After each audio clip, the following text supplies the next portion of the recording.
So what do you think the future holds for life? The future for life. Global warming, Skynet taking over, the human species just being obliterated. But on the flip side, we've got ES6, so it's all going to be okay. Everything worked out great then. It's going to be great. Anyway, you are right. ES6 is awesome. It is awesome. Like I guess the one thing is at the moment is you can't just use vanilla ES6 in the browser like right now. I think so. We've been landing a lot of ES6 features in Chrome and V8 over the last couple of years. Other browser vendors have been doing an amazing job at this too, but we're not quite at the point where you can just use it in production without requiring transpilation. On that side of things, a lot of people probably need a good transpiler. I think most people are using Babel at the moment. Yeah, that seems to be the popular one. Pretty legit. And if you're using Babel, and you're trying to get it into your build process, what we probably use are things like gulp Babel, just a few lines of code, get set up. It's very, very straightforward. But I think you've been playing around with Browserify and Babelify for bundles, right? Yeah. So the only reason I'm using both is Browserify will grab any of the imported files and bring them all into one, so that when you run it through Babelify, it's got everything just in one place, so it can just munge it all together. And that seems to be working out okay. Like the one thing that you see in a lot of tutorials is people would just say, define your script file and then run it through Browserify and then run that through Babel and then everything will just work out. And it's just for that one file. And that's fine, but the minute you add another file for a separate page or something, everything just falls apart. Yep. So I've had to do a little bit of work there where it's just like I'm using glob.sync to basically just go through a set of files in my build process, and it looks for just .es6.js. Yeah.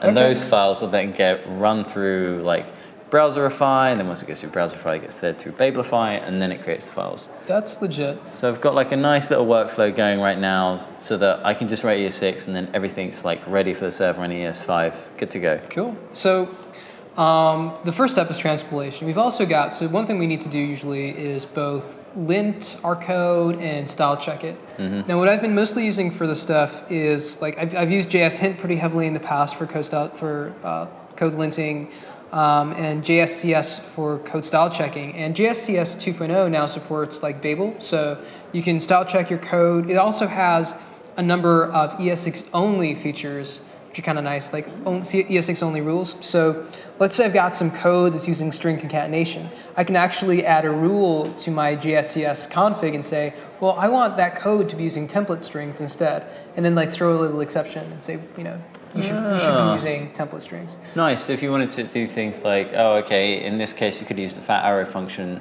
force that as just a linting rule. Yes, exactly. Nice. It's just kind of sweet.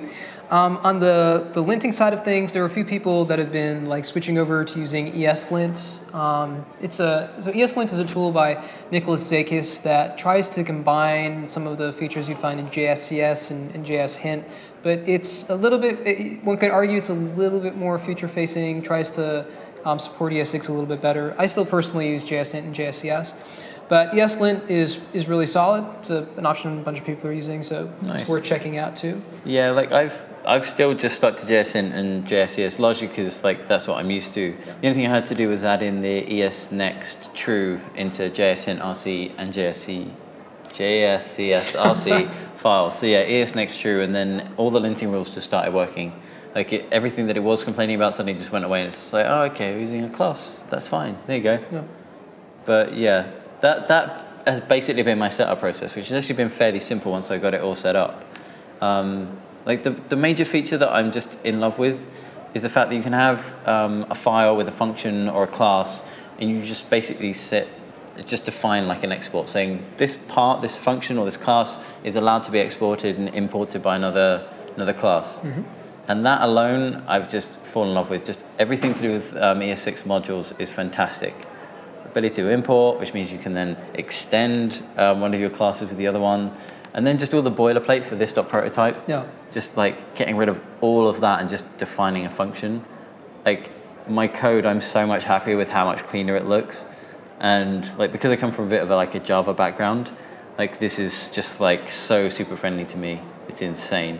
Like, what are your favorite features in I'm ES6? not going to critique you for Java too much, but like my features are so what do I like? I like everything. I kind of like template strings; they're neat, but the shorthand object literal stuff, super neat. A lot less boilerplate involved. I love computed property names. Yep. Having that in the language is amazing. Fat arrows are neat too. Weak maps and weak sets. But I did want to name drop one or two things. So Another name drop, Addy? you're shocked. Really? I know you're shocked. So I'm surprised you're not wearing a T-shirt with said name drop right now. no, I'm wearing a T-shirt that says "Never forget floppy disk."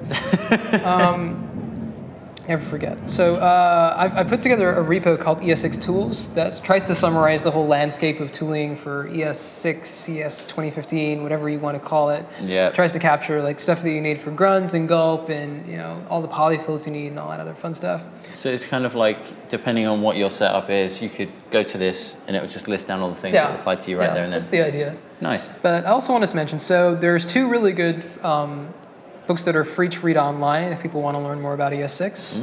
The first is Understanding ES6, which I've been reading a lot. It's by Nicholas Zakis again, solid book. And there's another one called Exploring ES6 by Axel Rauschmeier. Both solid books, both really, really knowledgeable guys. So yeah, people should check those out. Yeah, like I've loved it. Like the amount of like code that you can delete just from a ton of these features, and just the maintainability feels so much cleaner with this kind of thing. Yeah.